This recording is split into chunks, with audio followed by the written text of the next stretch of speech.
woke up that day with an ear infection that got progressively worse, and by like 9 o'clock at night I had to do something, so I wound up going to urgent care, and I can remember stepping on the scale there and seeing 385, and I was just, something snapped inside of me. I was like, that's enough of this. I cannot believe that I'm 385 pounds and I need to do something. I'm like a walking heart attack because I was having blood pressure issues still, and I have 3 young kids, and it scared me, honestly, to think that I could keel over from a heart attack because of my weight at any time.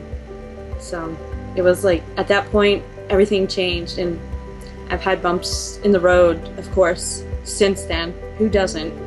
But I've never lost sight of where I want to go, where I want to be, and every time I'm struggling, I just remember where I came from, where I want to be, and why I keep going. I want to do it. I want to see my kids grow up and enjoy them.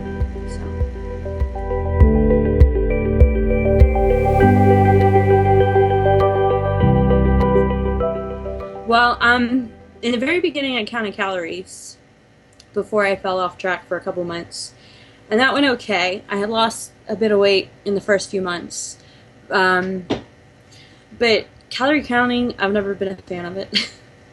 It's kind of tedious, and to me it's just a pain. So when August came in September and I had found bite counting instead of calorie counting, I was like, okay, that sounds so much easier. If I have to count, that sounds easier because it's bites. It's not looking up your nutrition information. Everybody can count how many bites they're taking of something. So I started with that, and it worked pretty well.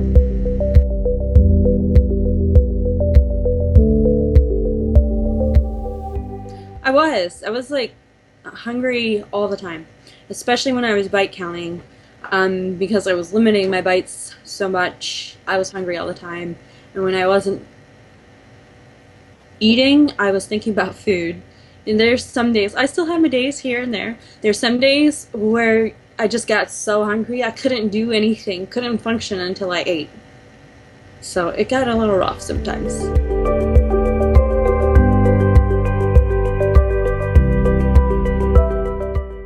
I'm not hungry. Like, I'll have my days still now, because I still stick to that 5, sometimes 6 hour window. Weekends are a little different because they're a little looser, but generally during the week, 5 to 6 hours.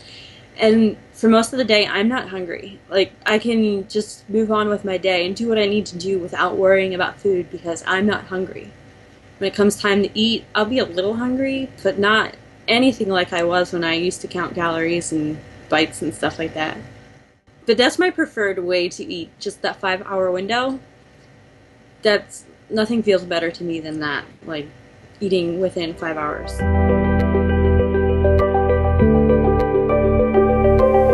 I can move around in the world a whole lot easier. I can go shopping in any store and know that I'll fit in at least one of their sizes, even if it's not the size I'd prefer. I can still fit in their sizes. Like before, when I was at 385 pounds, I could barely fit into clothes at Walmart, and Walmart carries up to like a 5X in most of their plus sizes. So to know that I can go anywhere now and I don't have to stick to just Walmart and be lucky if I get into something at Walmart, it's kind of amazing. I'll go through the mall and I drive my husband nuts when we go to a mall because I'll walk into like every clothing store just to look at the clothes. It's like, I hate this. He complains all the time, I hate this. Can't you call a friend to go with you? But it's a lot of fun. I don't know, I just move around better, and I sleep better, and I feel like I even think better and function better. It's crazy.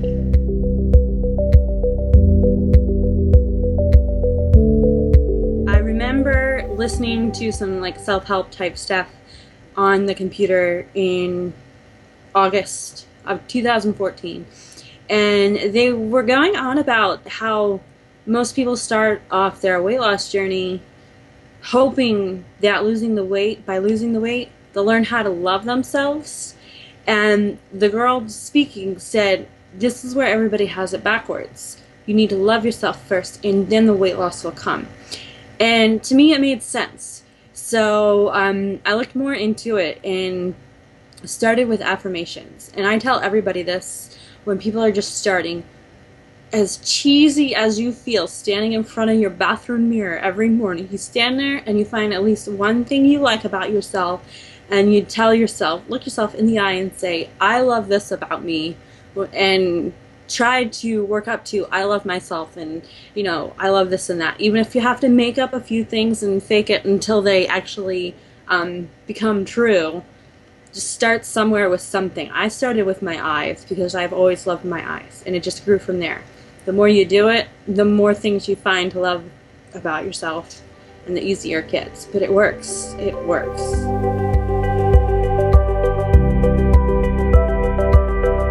I'm going to hit my goal this summer. Finally. I'm going to hit it. I know I will. But the future, it looks a lot better now than it did 2 years ago. I'll tell you that. 2 years ago, I was worried that I wouldn't have much of a future left. I was going to die any day. So now I think ahead, and I've got all these goals, and they go well beyond the weight loss. They're like my personal goals. I've got all these things I want to do.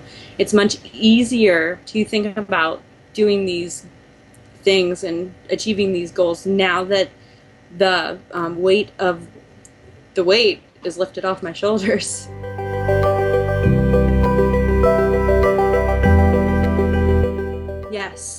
Yes, and it's so weird because me and my friends talk about this too, my weight loss friends, how much time we've spent hiding behind our fat thinking it's going to protect us from something. And what's it going to protect us from? But nothing really. All it does is keeps us hidden away from the world, keeps us from doing the things we really love to do and want to do.